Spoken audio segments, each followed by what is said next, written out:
Hello, welcome to Jeevu's vlogs. ഇന്ന് ഞാൻ നിങ്ങളുടെ മുമ്പിൽ വന്നിരിക്കുന്നത് നാടൻ രീതിയിൽ നമ്മുടെ അമ്മിക്കല്ല് ഉപയോഗിച്ചിട്ട് മാങ്ങ പച്ചടി എങ്ങനെ തയ്യാറാക്കാം എന്ന് നോക്കാനാട്ടോ. നമുക്ക് പോയാലോ മാങ്ങ പച്ചടിയിലോട്ട്. ഞാൻ ഇത്ര സാധനങ്ങളാണ് നമ്മുടെ മാങ്ങ പച്ചടിയിലോട്ട് എടുത്തിരിക്കുന്നത്.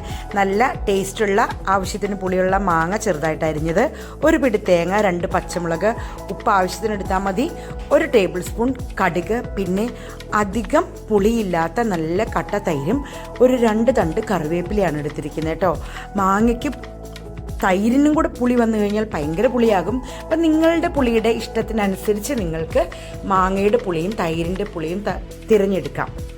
അയ്യോ, ഞങ്ങൾക്ക് അമ്മിക്കല്ലില്ലല്ലോ, മിക്സി ആണല്ലോ ഉള്ളൂ എന്നൊരു വിഷമം വേണ്ട. ഇവിടെ നമ്മൾ അമ്മിക്കല്ലിൽ പാകം ചെയ്യുന്നതിനോടൊപ്പം ഞാനത് എങ്ങനെയാണ് മിക്സിയിൽ ചെയ്യേണ്ടതെന്ന് കൂടെ പറയാം കേട്ടോ. അമ്മിക്കല്ലിൽ വെച്ച് നല്ല വെണ്ണ പോലെ നമ്മൾ തേങ്ങ അരച്ചെടുക്കണം. അതേ രീതിയിൽ തന്നെ ആദ്യം നമുക്ക് ഈ 1 പിടി തേങ്ങ എടുത്ത് നമ്മുടെ മിക്സിയിലോട്ടിട്ട് നന്നായിട്ട് വെണ്ണ പോലെ നമുക്ക് അരച്ചെടുക്കാം കേട്ടോ.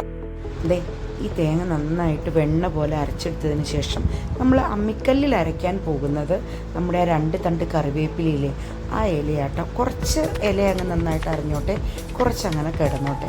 പക്ഷെ നമ്മൾ മിക്സിയിലിടുമ്പം നമ്മൾ രണ്ടാമത് കടുകിട്ടിട്ടാണ് നമ്മൾ അരഞ്ഞ തേങ്ങയിലോട്ട് നമ്മൾ എടുത്ത് വെച്ചിരിക്കുന്ന 1 ടേബിൾ സ്പൂൺ കടുകിട്ടിട്ട് അത് നന്നായിട്ടൊന്ന് അടിച്ചെടുക്കണം. അരഞ്ഞ് പേസ്റ്റ് പോലെ ആകണ്ട, കടുകൊന്ന് പൊട്ടി വന്നാൽ മതി കേട്ടോ.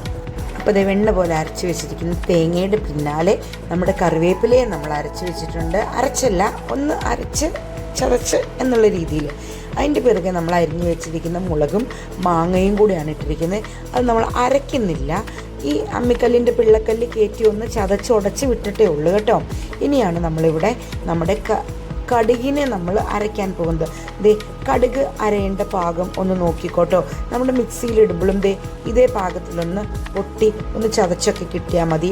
അരച്ച തേങ്ങയുടെ കൂടെ അങ്ങ് അടിച്ച് പേസ്റ്റാക്കി എടുക്കണ്ട.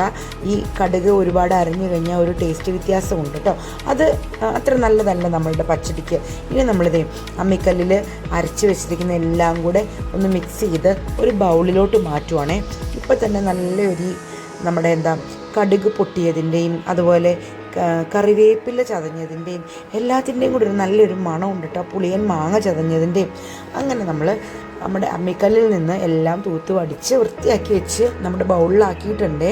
ഇനി നമുക്കിതിൻ്റെ ഉള്ളിലോട്ട് ചേർക്കേണ്ടത് നമ്മുടെ പച്ചടിക്ക് ആവശ്യമായ ഉപ്പാണ്. ആ ഉപ്പും ചേർത്ത് നമ്മുടെ ചതച്ച് വെച്ചിരിക്കുന്ന എല്ലാം നന്നായിട്ട് ഇളക്കി കൊടുത്തതിന് ശേഷമാണ് നമ്മൾ എടുത്ത് വെച്ചിരിക്കുന്ന കട്ടത്തൈര് ചേർക്കാൻ പോകുന്നത്. ഒരുപാട് കട്ടി തൈരാണെങ്കിൽ നമുക്കൊരല്പം വെള്ളം ഒഴിച്ച് ലൂസാക്കുന്നതിൽ ഒരിക്കലും തെറ്റില്ല കേട്ടോ.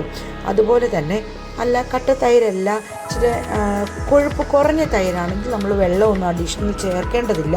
പുളിക്കനുസരിച്ച് ഉപ്പ് മാത്രം ചേർത്ത് കൊടുത്താൽ മതി കേട്ടോ.